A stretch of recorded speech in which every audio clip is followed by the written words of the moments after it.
the live chat. Then I come back, go to the Sermon Audio platform, listen, see if we sound okay. Give notifications time to be sent out. I do all of that.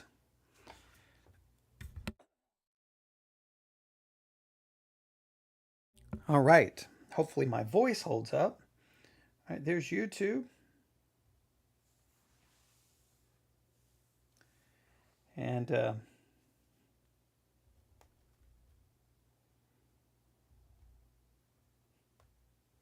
let's see here. All right, live stream is up and going. Hang on, I got to listen. I got to hear myself. There we go. Hear myself. Turn off the chat. That sounds good. All right.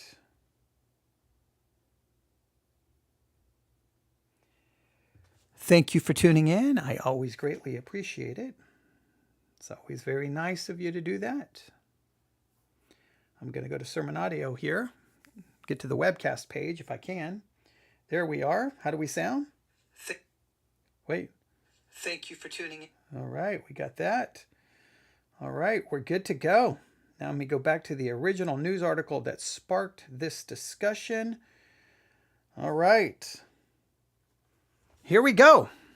Ladies and gentlemen, without any further delay, we go live in 5, 4, 3, 2, and 1.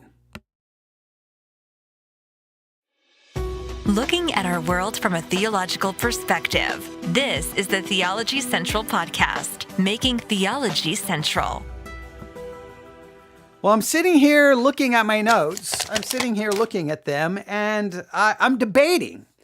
Should I use the word they, or should I use the word me, or I, or us, or you, or I don't know exactly which way I should go here, right? Do I take a pencil here and erase this? That's why I write in pencil, because, I make so many mistakes. I don't know.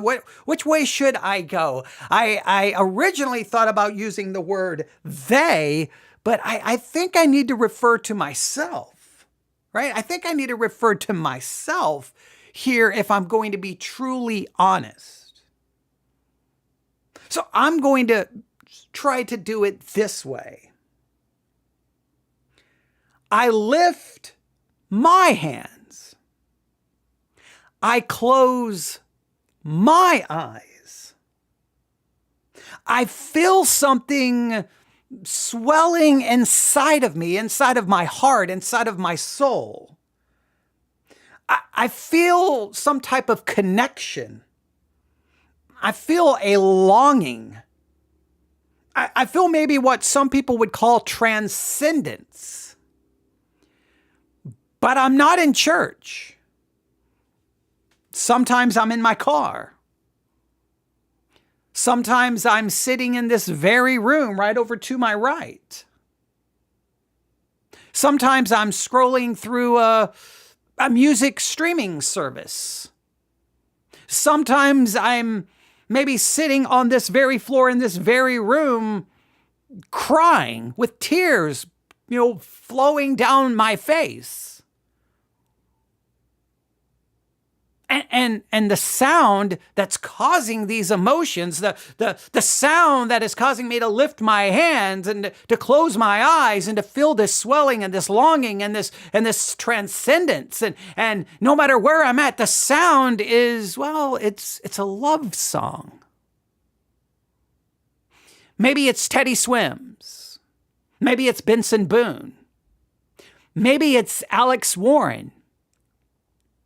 Their songs echo with hallelujahs, altars, sanctuaries, holy water.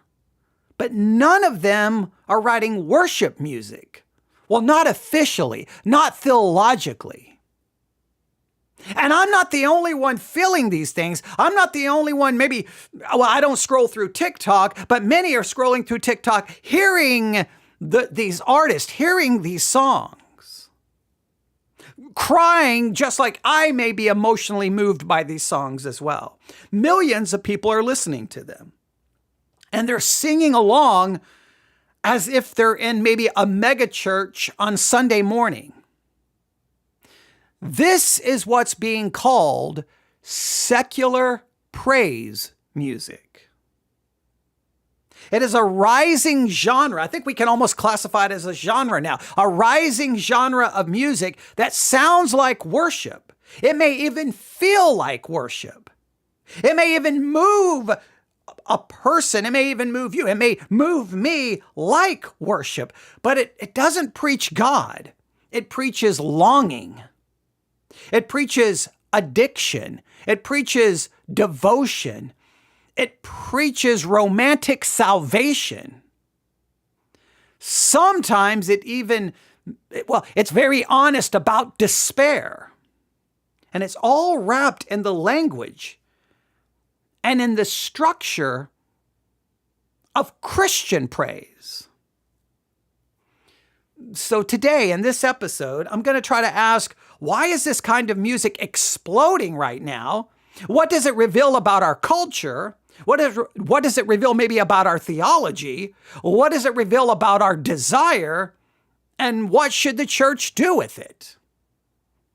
So this is the Theology Central podcast, and that is what we're going to be talking about. I guess I will go ahead and welcome everyone. Good afternoon, everyone. It is Tuesday, August the 5th, 2025. It is currently 3:54 p.m. Central Time, and welcome to another episode in our ongoing series, Song of the Summer 2025, where we're taking that time to pay attention to what's going on in culture.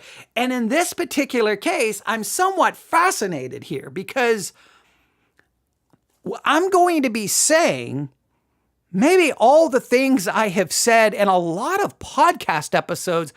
It feels like over the last 3, maybe 6 months, maybe most of 2025, I've had some late night, maybe podcast episodes where I've expressed a lot of emotions about needs being met or going unmet, loneliness, isolation, discouragement, depression, and I've also covered many of the songs that would be classified now as secular praise music. And so a lot of these ideas are all now coming together, but they're not coming together because I'm trying to formulate some hypotheses or I'm trying to convince you that, of something, because in this particular case, I don't have to try to do anything. Because let me pull up the date of this. On Friday, August the 1st, 2025, at 6 a.m. Central Time, an article was released entitled, "Everyone is listening to secular praise music. Yes, even you."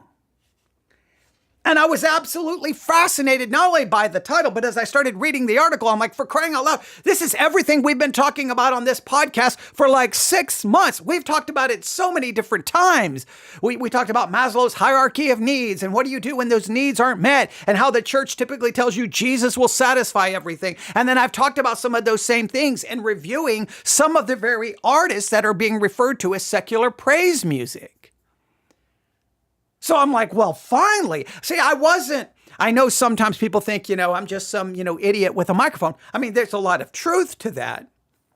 But sometimes, I would like to believe frequently, I think I've kind of got my thumb on the pulse, my finger on the pulse of what's going on and what is happening. I try to pay attention to what's going on in the theological world and what's going on in the culture at large. I try to see how the church is being influenced by things.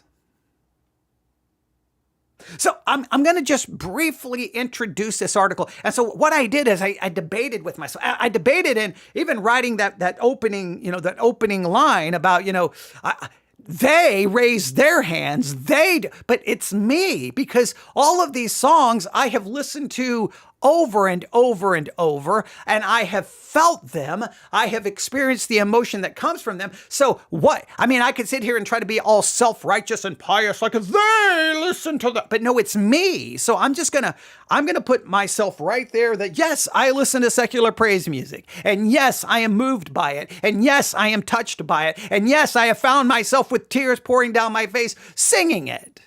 And I got no problem acknowledging that because I've stated for my whole life that music is something that nobody will truly ever understand what it means to me. So I got no problem admitting that. And yes, I feel that a lot of the things I've talked about, that this secular, I didn't use the term secular praise music, let's make that clear. But I was describing that this music was using very religious language, which is somewhat common in lots of different, popular music, because you can describe romantic love or romantic longing using religious terminology, and it gives it a greater emotional impact. So I understand what's happening from a songwriting perspective. But finally, someone in the culture decided to talk about this, right? So here's the article.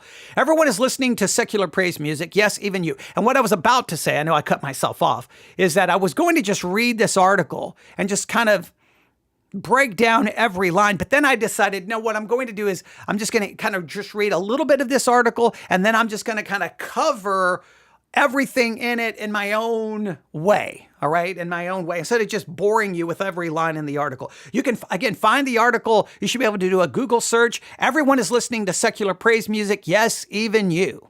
And then underneath that, it says artists like Benson Boone, which I just named, Teddy Swims, which I just named, Alex Warren, which I just named. And just make sure it's very clear, we have reviewed songs by Benson Boone, Teddy Swims, and Alex Warren. They have all tapped into a genre of music that sounds religious, but isn't. It's working. So they've tapped into a music that sounds religious. It isn't religious. And somehow all of this is working. Right now, the article has over 1,000 comments. I don't want to read any of them, probably because I would start arguing with everyone. But then the article begins this way. They say the holy water is watered down, and this town's lost its faith. A man sings soulfully. This is not a religious condemnation of the terrible things that have happened on earth. It's a tune that follows you as it plays on car radios, blasts from grimy speakers and dive bars, and rears its head in countless Spotify playlists. You cannot escape it. The deep voice crooning of a former TikToker who finally cracked becoming viral from a mass perspective. In other words, they've gone so viral because so much of the population, the mass of humanity can't seem to stop listening to this song because, and it's very important. And this song is a hit, even though it sounds religious, but it isn't. And those words, they say the holy water's watered down and this town has lost its faith, are the opening lyrics to Ordinary, Alex Warren's 2025 breakout hit, which has now spent 7+ weeks, maybe even 8 weeks now, at #1 on the Billboard Hot 100. It's just a love song, and it is everywhere. And I've been telling you that over and over and over, how the song, you cannot escape the song. It is everywhere. Ordinary by Alex Warren. And we took those lyrics apart. So he's just one example. Very religious sounding words at time, using religious imagery, but it's not religious. And it's gone, I don't know, do we refer to it as viral? It's mass appeal. Let's talk about that. It has garnered mass appeal. Maybe those are the words I should utilize.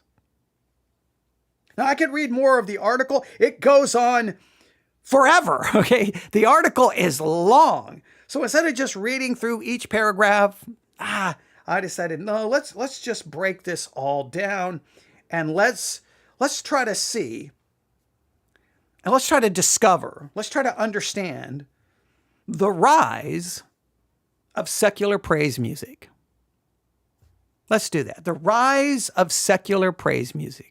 Are you ready to take the journey with me? Are you ready, in a sense, for our, Song of the Summer 2025 podcast series? Most of the episodes start with us getting in a car and driving somewhere. So come on.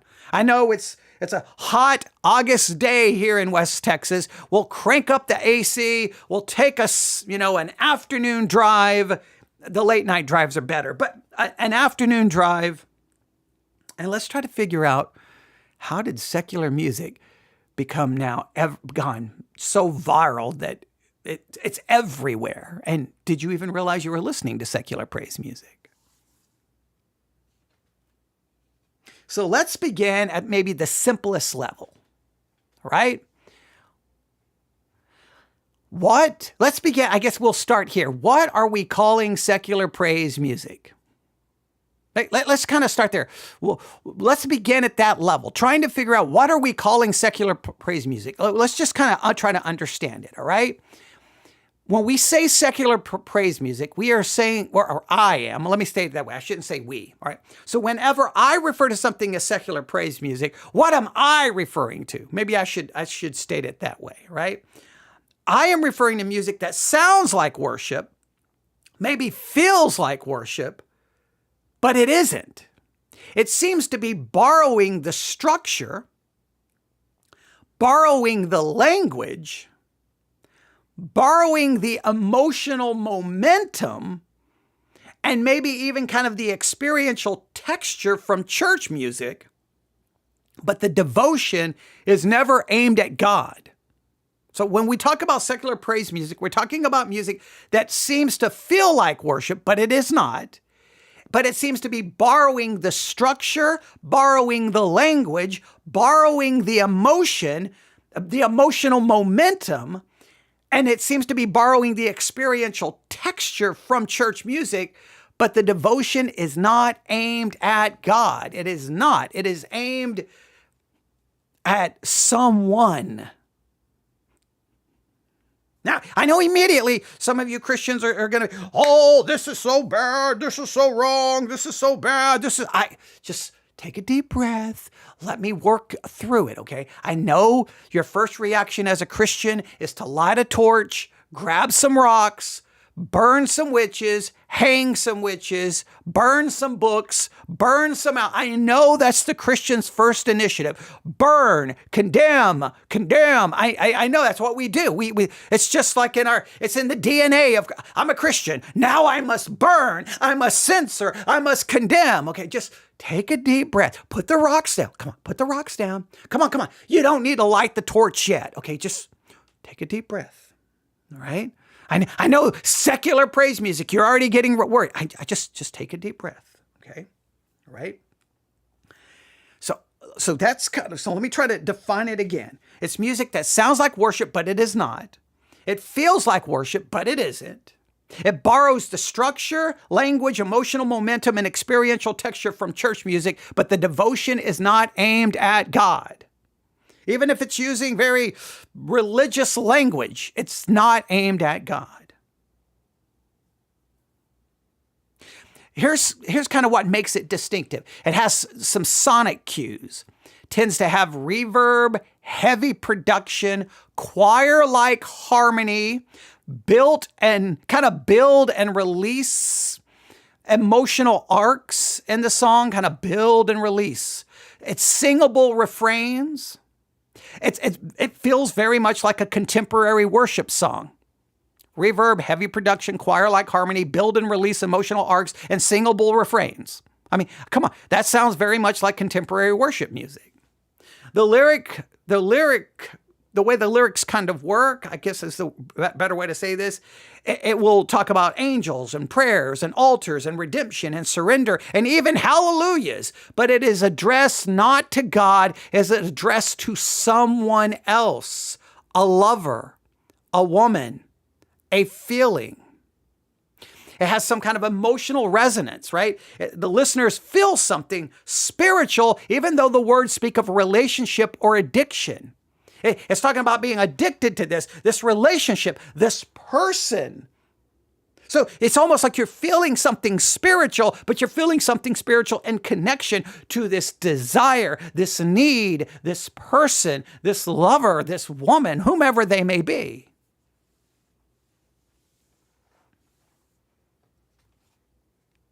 So that's kind of my definition. That's kind of what makes it distinctive.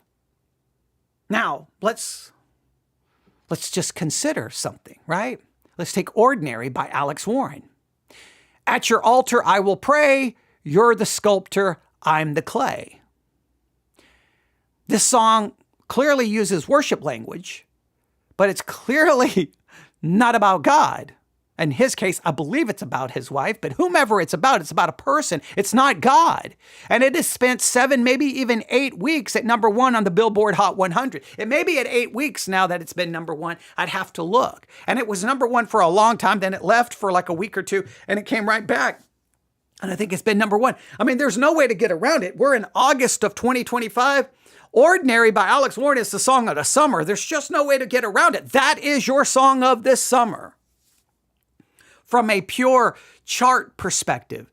Oh, other songs maybe, dominated this or dominated that, but from a pure chart perspective, Alex Warren is just owning it. I'm thinking The Subway by Chappell Roan, it will possibly move up the charts really, really quick. It's a really beautiful song, kind of heartbreaking, but yeah, but at some point I want to review that one. But Ordinary is dominating, but the point is, whatever happens to it and the charts, it's going to be on the Billboard Hot 100 for 500 years to come. That song's going to be played at weddings and anniversaries and first dates and sent to some girl at 1 a.m. forever. The song it's just going to always live forever. All right. It's just one of those kinds of songs. The point is, whatever happens to it on the chart, it's been number 1. So it proves that this kind of music is resonating with people. Lose Control by Teddy Swims. If it's the whiskey, you halfway see yourself. I lose control when you're not next to me. He uses some spiritual symbolism like devil's knocking, confession, emotional dependence, like a worship song in Human Love's Clothing. Over 100 weeks on the charts. Over 100. Beautiful Things by Benson Boone. Gratitude. They kind of use a language of gratitude, expression of faith, fear of loss again, and theological resonance grounded in earthly relationship. 77 weeks and still charting at number 16, I think the last time I looked. You have other chart type songs, Shabuzi's Good News, very much religious language, right? And all of them are radio. And there's a number of other songs I could name here. I'm not going to, because I will just start going through all the chart. They all kind of, in a sense, follow that same emotional aesthetic. Not every single song on the chart does, obviously. There's always those who will go their own direction. But this is becoming very, very common. How long will the trend last? I don't know. I mean, that's the thing with music. It's moving quickly. Every Friday, for me, it's 11 p.m. Central Time on Thursday, but every Friday or midnight, right? All kinds of music's just being dropped. And so things are always moving, changing, evolving. Sometimes it feels like it happens overnight. Usually it's moving slowly, but things will change. Now, the question we should have is, we'll call it an explosion. I struggled with the word here. Why is this trend? Let's not call it an explosion, because that may make it, let's call it, why is this trend happening now? Let's word it that way.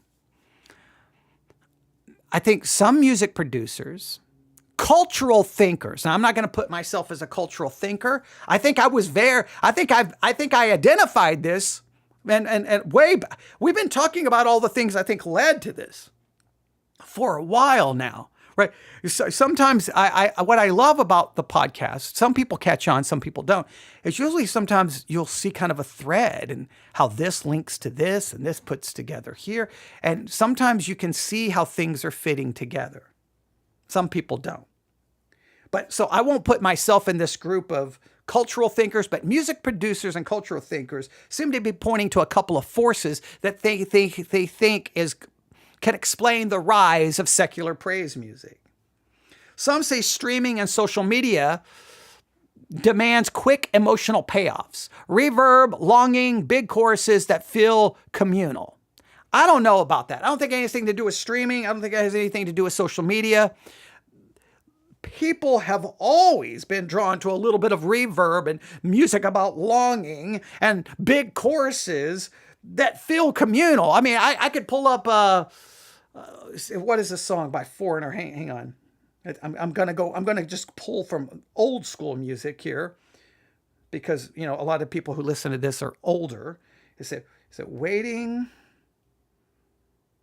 for a Girl Like You. Yeah, from Foreigner 4, Waiting from a Girl Like You. I think it follows the same kind of vibe. There's a lot of bands throughout history that I think have kind of produced, they may not have used such the overt religious language, but it still was built around the reverb, the production, the build and release, the big choir, like a lot of our choir-like courses or refrains that are very easy to repeat. That's been around in music forever. And I don't care that the producers and cultural people are going to say that it's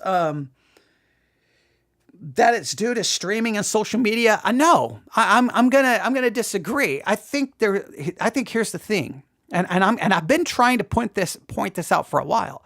We're human beings. We're human beings, and we're created with needs and desires.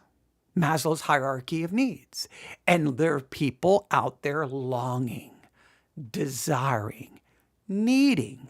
We've referred to this, it's been referred to in popular culture as the loneliness epidemic. There are people who feel isolated, who feel alone, and you can blame maybe social media and the online world of being left to just talking to someone on a screen versus physical touch. And even though they're more connected, they feel more alone. They feel more isolated. That's a reality. And it's always been that way to some level. There's always people who have those feelings. So that emotional payoff, sometimes you have these feelings and needs and desires. You cannot express them, but you can walk over to wherever you listen to your music, put on a pair of headphones, and you can experience maybe what you cannot express.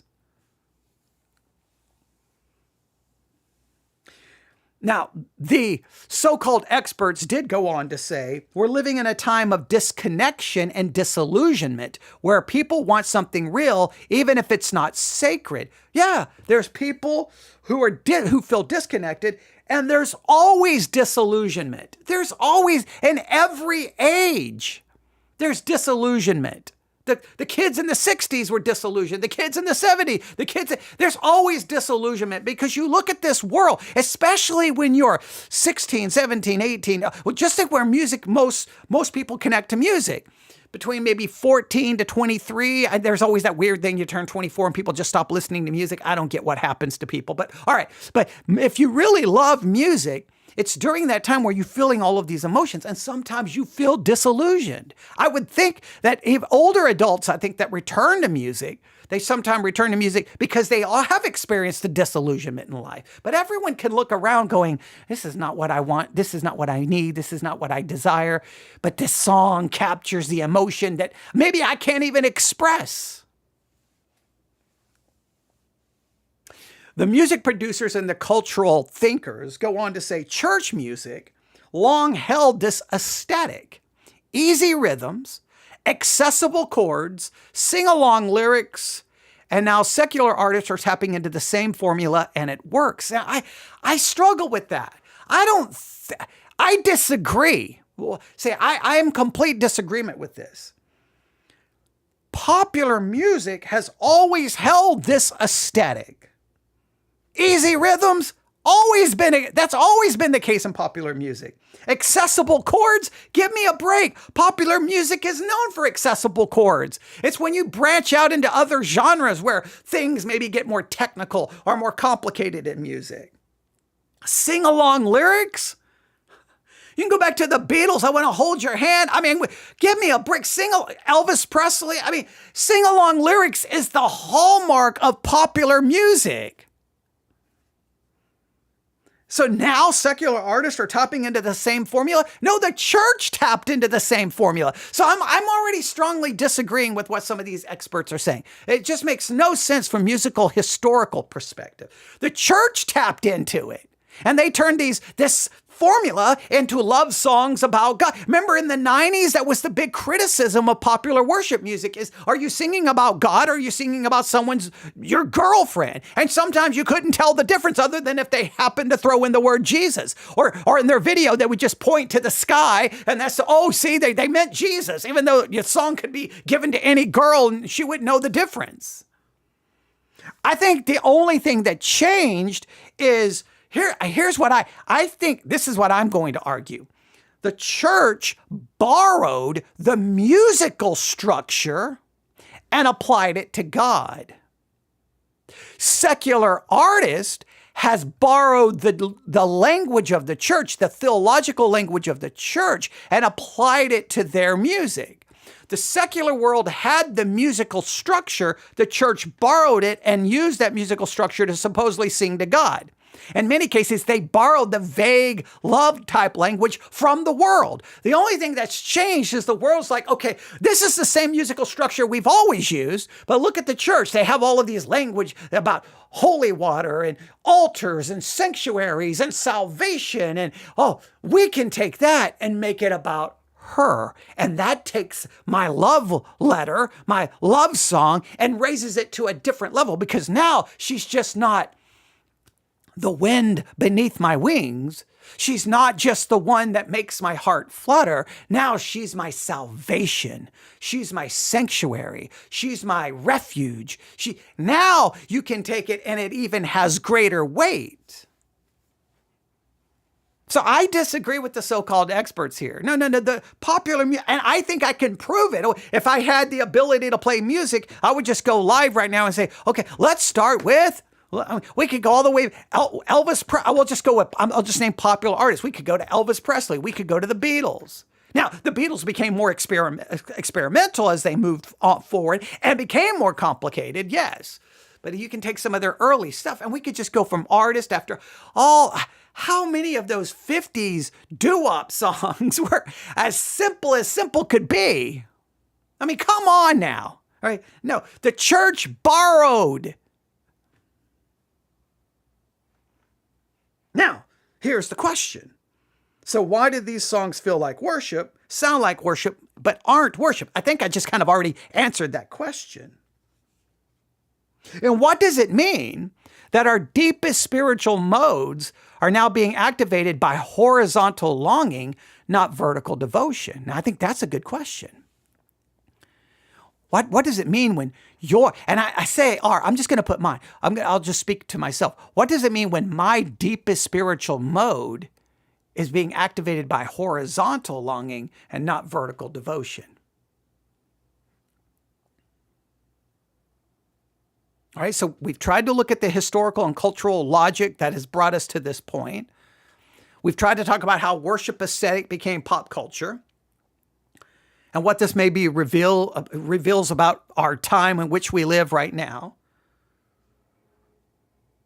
But let's continue to try to see where things have gone, where things have been. And let's continue to try to just follow this. Let's kind of continue to try to trace this path that we've already started outlining, all right? I think the emotional blueprint, I won't call it an emotional blueprint. I think the blueprint has always been there. Secular praise music didn't come out of nowhere. For decades, mainstream artists have woven religious language into their music, not as an act of worship, but as an emotional elevation. And you can think of, how about U2? Has long been known for mixing spiritual longing with love and justice. U2 constantly used religious language. I still haven't found what I'm looking for. Read those lyrics by U2 from the famous album Joshua Tree, where the streets have no name, with or without you. I mean, that album feels like you go to church. You turn on Joshua Tree by U2, by the time it's over, you feel like you've been to church and you've gone through every emotion, because there's this religious language, but it's with longing and desire and justice and pain and beauty. And I mean, come on. I wish I could find the notebook. I'll never forget the first day I listened to Joshua Tree by U2. I laid on the floor with a notebook and just poured out like all my emotions I felt listening to that album. It was like a religious experience. Some people would point to Coldplay, grand builds, soaring melodies, and some would say it mirrors modern worship formats. And again, what I think, I'm going to state this because I've been saying this forever. The church copied secular music, the musical structure. and then they made vague love songs about God. That's what they did. Right? There's no way to get around. This was debated in the 90s about the church. So I don't know why 2025, the supposed cultural experts are missing this clear historical development. What happened over time is that the secular world already had the musical structure. They just needed more powerful language, and the church provided the theological and biblical language. We could look to Florence and the Machine, Mumford and Sons, Hozier, all artists from the 2010s who blurred the line between spiritual and romantic passion. You can go all the way back to the 1970s. Earth, Wind, and Fire, the Isley Brothers, they delivered songs that felt gospel-infused despite being rooted in soul and R&B. Now, what all those artists all share is an emotional kind of architecture. It's kind of what they all share. A kind of an emotional architecture borrowed from the church. But I disagree. Once again, I disagree. I'm reading from a lot of the experts, and a lot of this I'm paraphrasing from the article itself. No, they didn't borrow it from the church. The church borrowed it from them.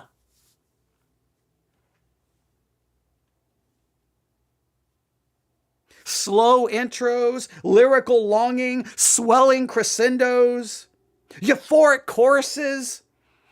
Those are all things that have been in pop music. The church took it. Well, look at the development of contemporary Christian music. They used the music of the world to talk about God. Now, it started early on with explicit language about God, and then that language became more and more and more and more watered down so it was even debated within churches. Are they singing about God or the girlfriend? I don't know.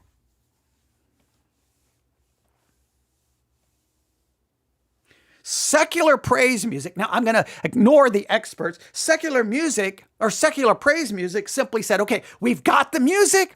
Where do we get the language? How many different ways can I say, oh, she's the love of my life? Oh, by basically making sound like she's, in a sense, my emotional Messiah. Right? Well, they borrowed the language from the church. Again, and that's what happens in music. Everyone's borrowing from everyone. Christian artists borrowed from the music of the world to express that. The world already had the music. They just borrowed the language to express what they wanted to express. Everyone borrows from everyone.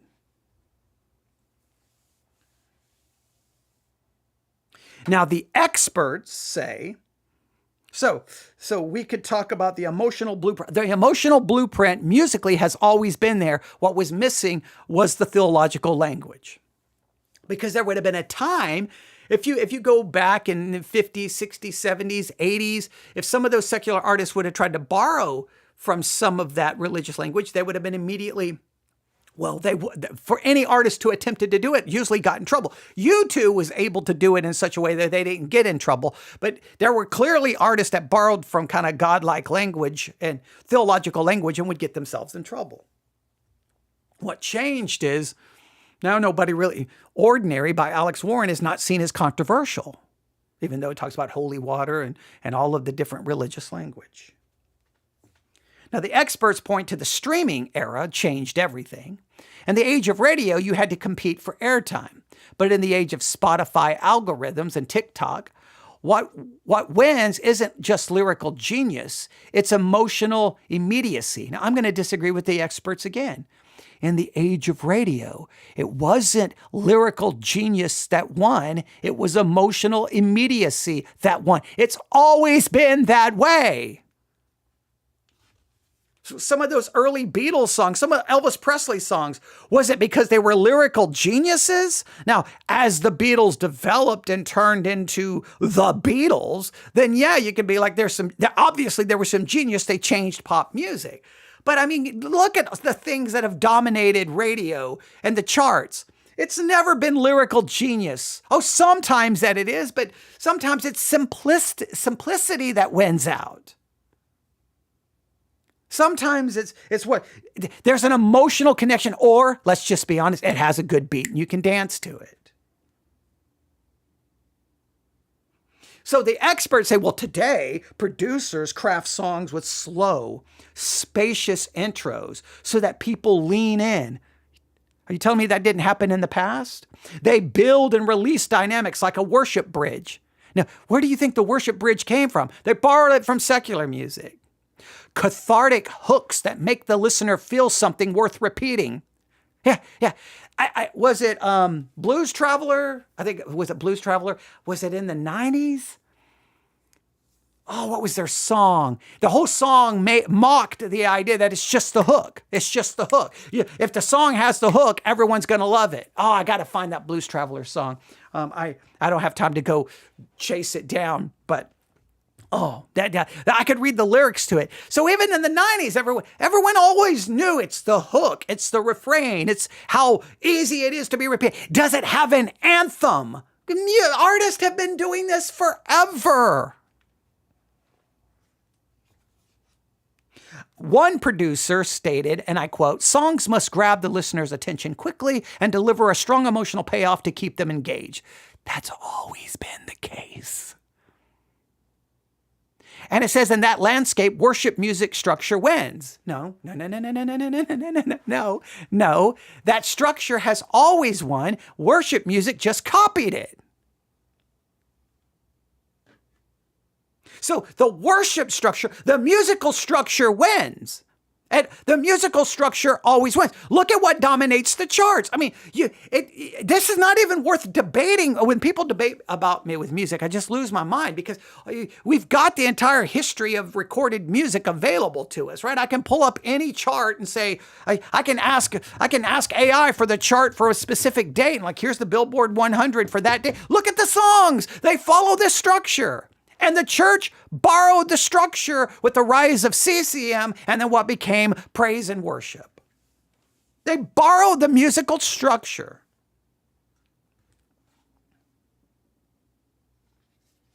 Now, some would argue the church changed worship and the world copied. And they say, here's the irony. The secular praise music wouldn't exist without the rise of modern worship music in churches. And that is complete, total garbage. Anyone who makes that argument has no clue what they're talking about. Modern praise music in the church would not exist without modern day pop music. The church copied the stinking pop music world. That's been going on. That CCM was built on that. I remember going into the Bible bookstore on Butternut Street in Abilene. They had a chart. You like Bon Jovi? You'll like this group. You like Def Leppard? You'll like this group. You like Motley Crue? Because, we need a boy band. Then they had Christian boy bands. Rap is taking on popularity. We need a rap group. Whatever the world was doing, contemporary Christian music copied it. And then secular music borrowed the musical structure that typically was which worked, and they created this generic, manufactured praise and worship music that all sounds the same. The world didn't copy them. The church copied the world. See, in 30 years, worship music evolved from hymns with theological depths to simple, emotive, repetitive courses. Where do you get that? The world. It was designed to be easy for a weekend musician to play and lead a congregation in. No, the church dumbed it down to be as easy as possible for a weekend musician. Churches simplified music for accessibility. But that same simplicity and structure became a winning formula in the church music world. Make it accessible, make it simple, make it easy, make it repetitive. And the church ate this stuff up. But they borrowed from the structure that was already designed in the popular world.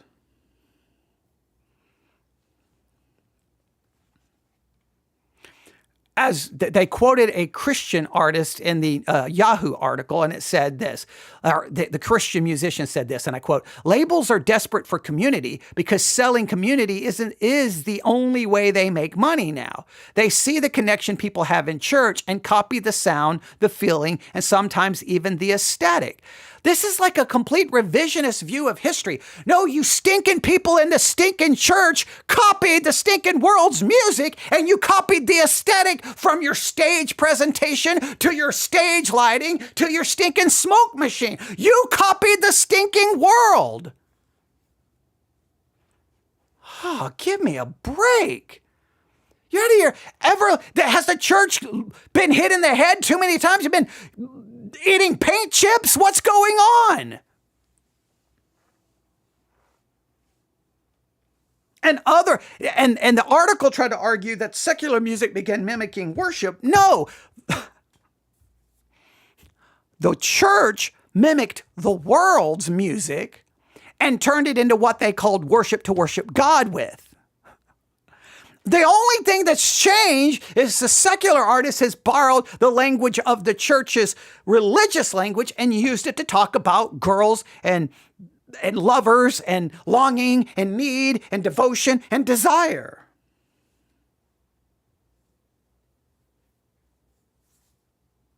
All right, so I'm going against the article.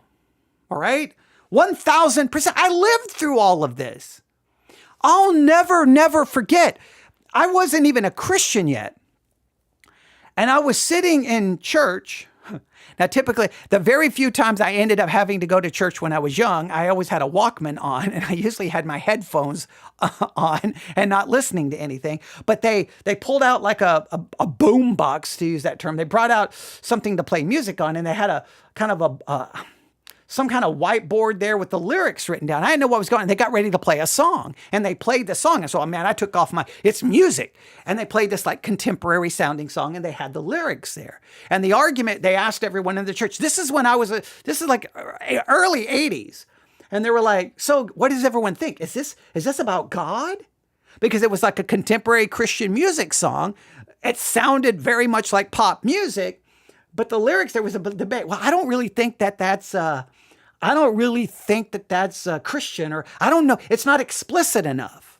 And there became this debate, starting right then, that unless a song mentions Jesus 5 times, it's not religious enough, right? So it became just dumb thing that the songwriters for Christian music had to just throw in the word Jesus just to make Christians feel better. I'll never forget, I was in a castle in Germany, right? Petra had flown to Germany. There was this like castle that they were playing, and it was so cool to be there, right? It was like, I'll never forget walking up to this thing. It's like this ancient castle, and Petra's playing, and I'll never being in there. And there was this guy, he was talking to people. He was just one of those very extrovert, talking to everyone. So he started talking to me about, music. And he's like, well, the way I judge a song is how many times it mentions Jesus. If it doesn't mention Jesus, I won't listen to it. I'm like, what kind of ridiculous viewpoint on music is that? That's the dumbest thing I've ever heard in my entire life, right? I mean, we could get into all the reasons that argument is ridiculous, but okay. So, but the church, and if you listen to Petra, they were borrowing from, I'll never forget, I have met the lead guitarist for Petra. And I never forget saying something to him along these lines like, hey, that guitar solo, I can't remember the name of the song. That's straight from the Eagles. Like, that's an Eagles guitar riff. And he was like, shh, don't tell anyone. Like, he made a joke like, no, none of these Christians know that. Right? But I'm like, hey, it's from the Eagle, because they were using the music of the world. All right, so let's get this very clear from a purely musical historical fact. The world created the pop music archetype or architecture, the basic elements of it. Let's go with that, right? And then the church, over time, moved away from the hymns and wanted to borrow a contemporary sound. Well, where's the contemporary sound going to come from? From the contemporary music. Well, the church wasn't producing the contemporary music, the world was. So they took the contemporary structure, brought it into the church, then dumbed it down and created modern day praise and worship music. The only thing that's transpired is that the church or the world now has says they've got the language that will express emotional weight better than all the ways we've said, I love you. And so here's the better way. That's what has transpired. I don't know how everyone can miss this so badly. But now here's what we need to talk about. I think worship has always been about more than God. And I think this is where it's going to get uncomfortable. Why is it that romantic songs can still the language of adoration, surrender, longing, prayer, and it works? Now, here's where we're getting to the real question. Why does this religious language work so well? Why does it work so well? Because many worship songs, they already blurred the line between loving God and loving someone else. This was debated all the way back in the 90s. Wait, is that a love song? Wait, is that to God or is that to her? Oh, wait, they threw in Jesus at the very end. But you look at the song, you're like, that almost is turning Jesus into my girlfriend. I think Jesus is my girlfriend. You're talking about Jesus in girlfriend type terms. Or Jesus as my boyfriend type terms. And this was debated incessantly within the church. How does people forget this history? Like, look, I will not back down on any of this. I live this. I watch this all transpire.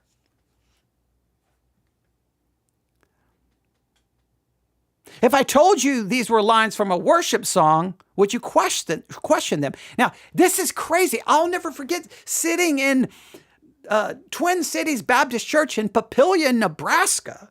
And the pastor was sitting there reading lyrics going, Christian or not Christian? He read the lyrics of Burn in Hell by Twisted Sister, Christian or not Christian? Now, anyone who knew music knew exactly what the song was, but everyone in the church, oh, that's Christian. He's like, no, that's a horrible, evil, twisted, secular rock band who's going to burn in hell, right? And then he read some, Christian lyrics, I think by Steve Taylor. I don't remember who he read. And people are like, that's not Christian. He's like, oh, no, this is what supposedly is Christian music today, and they're evil, and they're going to burn in hell. And the only people who's not going to burn in hell is us, because we sing the right kind of music. Good old Southern gospel. Right. Whatever the garbage is that was being preached in church. Whenever Christians talk about music, I just want to run and just scream because it's the most, Christians talking about music. I would rather cut my arm wide open and jump into a pool of sharks. It'd be more enjoyable. Right? So this game of, is this Christian? Is this not Christian? This has been talked about in church forever. So if I read lyrics like, you shatter me with your touch. Oh Lord, return me to dust. You're the sculptor, I'm the clay, kissing the ground of your sanctuary. That's Alex Warren. But could it be Hillsong? Could it be Bethel? Could it be your local youth group band? Secular praise music is rising because our musical worship has always trained us to respond to emotion, not theology. When people in church raise their hands and do all of that, they're worshiping an emotion. They're responding to emotion, not theology. Oh, you can wrap it up, and talk about Jesus, but the whole thing is an emotional concept. It's not theological, it's emotionalism. It's sentimentalism. And so you lower the lights. You drop the music down and sing a cappella. Oh, I feel it. I feel the Spirit. No, you feel that longing, that emotional need, because we are human beings with these emotional needs. You may be supposedly expressing it to God, but you're just expressing emotion. Whether it's going to God or not is very debatable.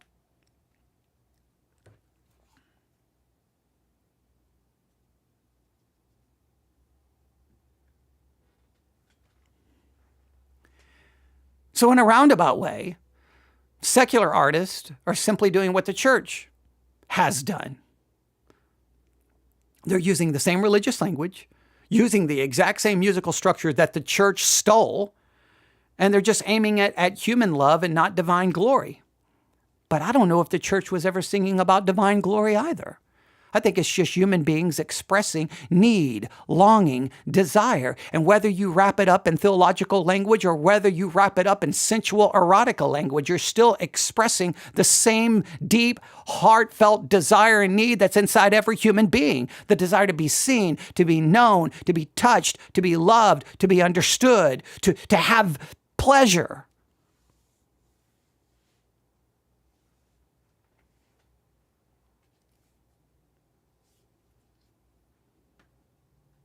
So we've explored what secular praise music is.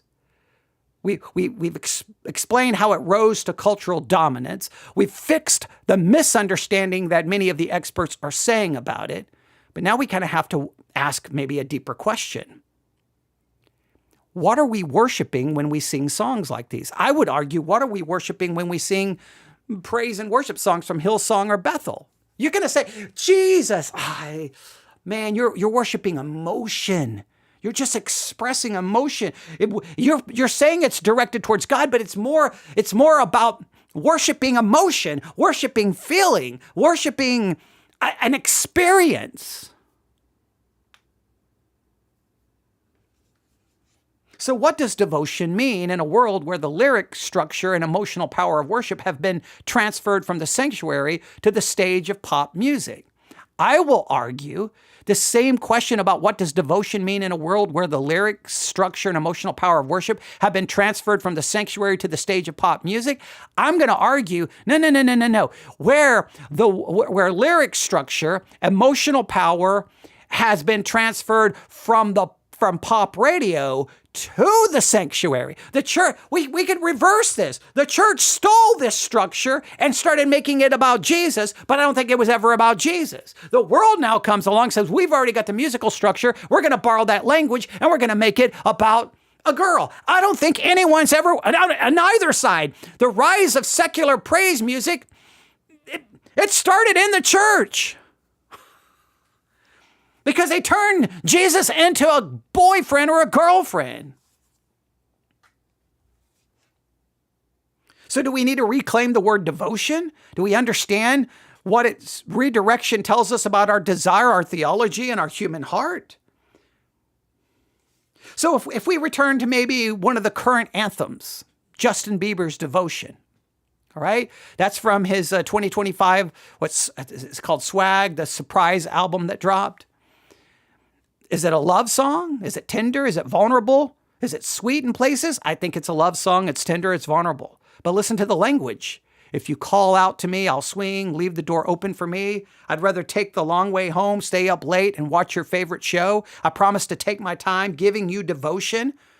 This isn't just romantic affection. It's sacrificial, attentive, unconditional care. It's what theologians would call covenantal language, but it's directed towards a person. I'm going to do all this for you. You're going to get my devotion.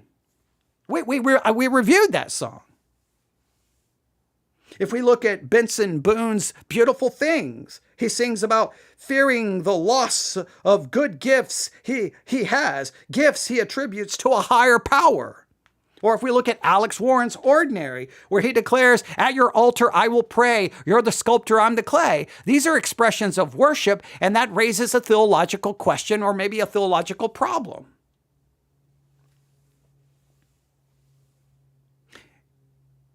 In Scripture, and we could get into a major theological discussion here, devotion is meant to be vertical before it's horizontal. The Greek word often translated devotion, I don't have time to look it up right now, and maybe we'll have to get back to this. And we've definitely have looked it up before, but I think it means something to continue steadfastly in, to preserve, to give oneself wholly to something or someone. So you could give, and let's be honest, we talk about devotion to someone, and we also talk to devotion about God. We talk about loving God, but we talk about loving others. We talk about finding pleasure and the chief end of man is to enjoy God, to glorify him and to enjoy God and glorify him forever. Well, we talk about enjoying other people. We already are walking a fine line between the two worlds of devotion, and because we express that love and devotion, well, supposedly to God, but to others. So because we have a need for that. So scripture may talk about devotion to prayer, devotion to the apostles' teaching and fellowship, devotion to God. Biblical devotion is not about the intensity of emotion. It's about exclusive loyalty, covenantal commitment, and a life given over to the glory of another. It's not so much about emotion. It's about loyalty. It's about covenantal commitment. It's about giving over the glory to someone else. We could take, you shall love the Lord thy God with all your heart, with all your soul, and with all your strength, and with all your might.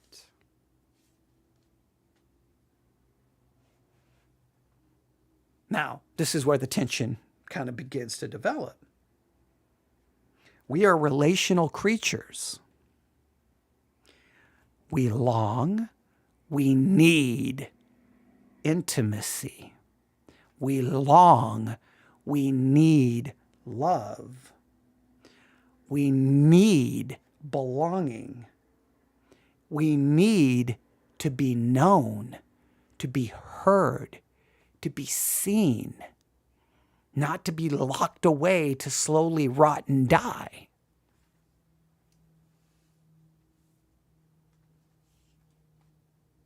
The church will say, God is the one who satisfies those longings. But many believers, especially those may be single, celibate, divorced, or widowed, they may hear and wonder, well then, why did the people with romance, with marriage, with physical intimacy seem to have both? Well, I'm supposed to be satisfied with just God. Now, this is where secular praise music comes along and says, I want your devotion all day, every day, and I'll give you mine. That promise feels more tangible, more immediate, more real than the abstract spiritual devotion they've been told to offer God. Because the people who tell you, well, go to God and he will satisfy all of that, they already have all the other stuff. So shut up, right? The secular music says, okay, look to find a person who's tangible, who can touch you, who can see you, who can talk to you, who can be there for you. And when those other stinking people who talk about God being all of it, well, when they give up everything, then they can talk. Until then, they just are, it's like, I've got everything, so see, God is all I need. Yeah, God is all you need because you have everything. Lose everything and then tell me how much God is there for you. Tell me how God comforts you when you have nothing.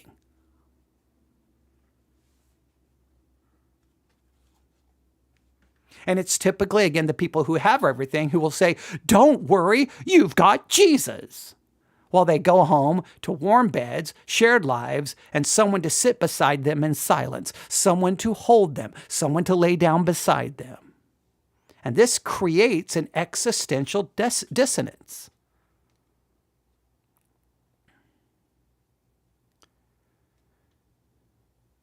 So I don't think secular music hijacked our worship.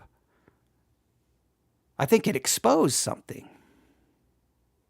I think it reveals how much of modern Christianity equates spiritual devotion with emotional satisfaction, preaches a God who will fill every longing, even the physical and romantic ones. And does God ever promise to fill the physical and romantic longings? He does not.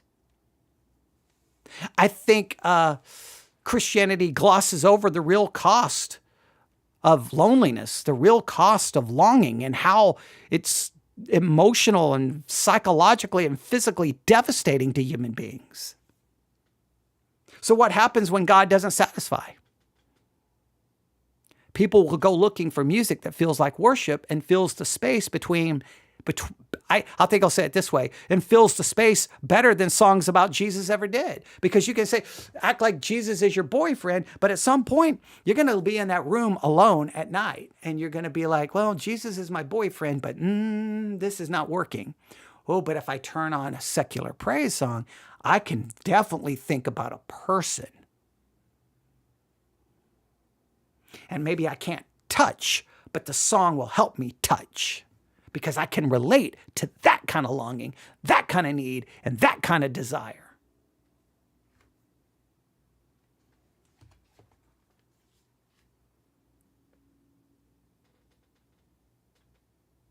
I think here's the brutal honesty. Many times when we're supposedly worshiping God, I think we're longing to worship someone. I think the church has to wrestle with the reality that devotion is a powerful longing. It needs direction, it needs truth, but it also needs honesty about human pain, human relational need, and the cost of unmet desire. Secular praise music doesn't hide those things. See, that's the thing. Secular praise music welcomes those longings and needs and desire and loneliness and isolation. It says, I feel what you feel and I understand. And I think that's why it's connecting to people so deeply.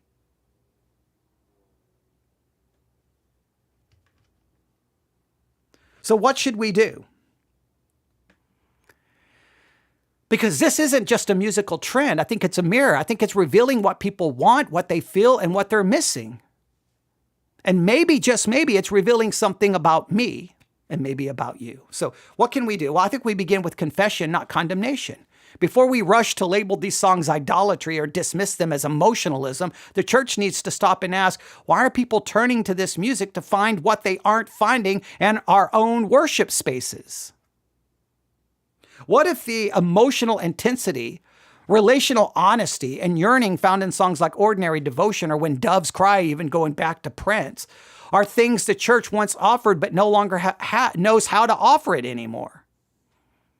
Have we so sanitized our worship into some kind of abstract theology, made praise into some kind of performance, replaced awe with some kind of aesthetic, turned devotion into a cold discipline rather than a burning affection? Maybe we must confess that in many churches, worship has become informational and not transformational. Maybe, I don't know. I think this, I struggle with what to do here. I think some people want fog machines. I think others don't want fog machines. I think some people want something more real.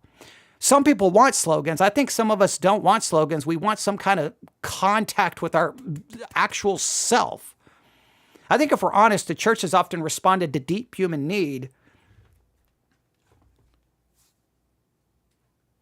with stupid, shallow slogans and poorly written, repetitive, garbage worship songs.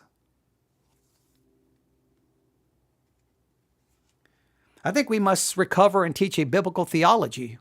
We need to exalt God as the ultimate object of our devotion, not because he competes with human love, maybe because he created it. I don't know. Is God the ultimate object of our devotion? I think we can say God should be the object of our devotion if we understand devotion there in a very theological way.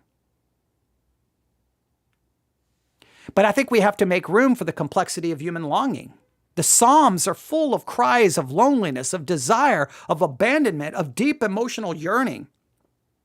And it's typically directed at God with raw honesty.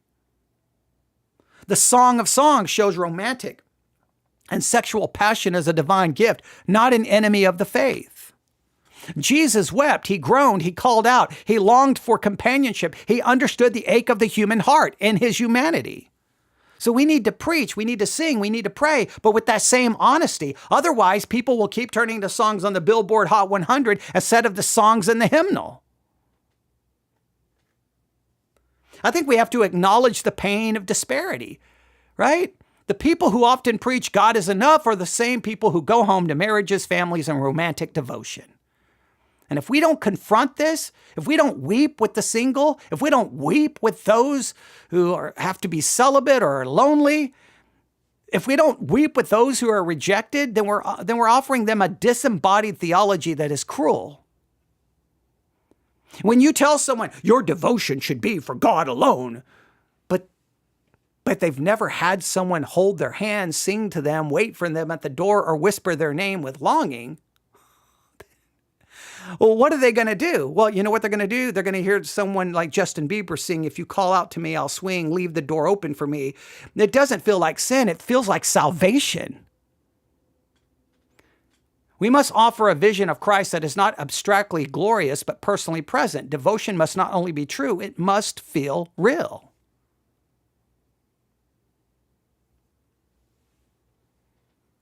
If secular praise music captures the emotional weight and the vulnerability of the human experience, Christian worship, well, should be theologically rich, but emotionally true, not fraudulent.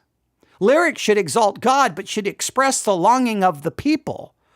Worship leaders should lead us to the throne, not a concert, and sermons should name the ache in the room, not pretend it's already resolved. We don't need to match the culture's aesthetic. We need to recover authenticity. We need to recover transcendence, and we may need to recover some level of presence.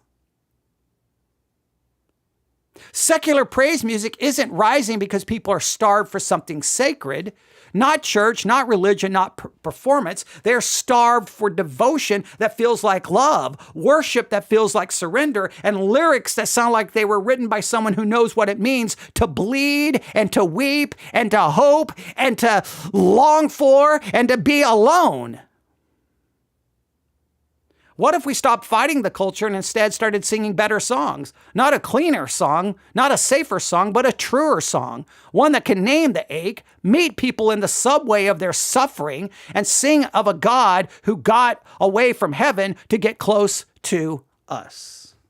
And I had to read a lot of that at the end, word for word, because I didn't have time to just try to express it in a more clear way. I just had to kind of take my bullet points and just expand them in real time.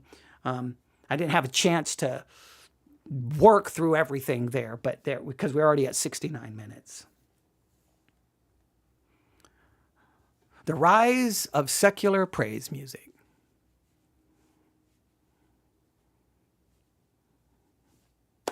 Oh, there's a lot to talk about there. I'm just going to stop. This is where I want to kind of reemphasize certain points or re-express them or kind of become redundant or repetitive, but I'm just going to leave it there in your capable hands. Now, what I may do here in a minute, I may walk over and put on some headphones and listen to some secular praise music.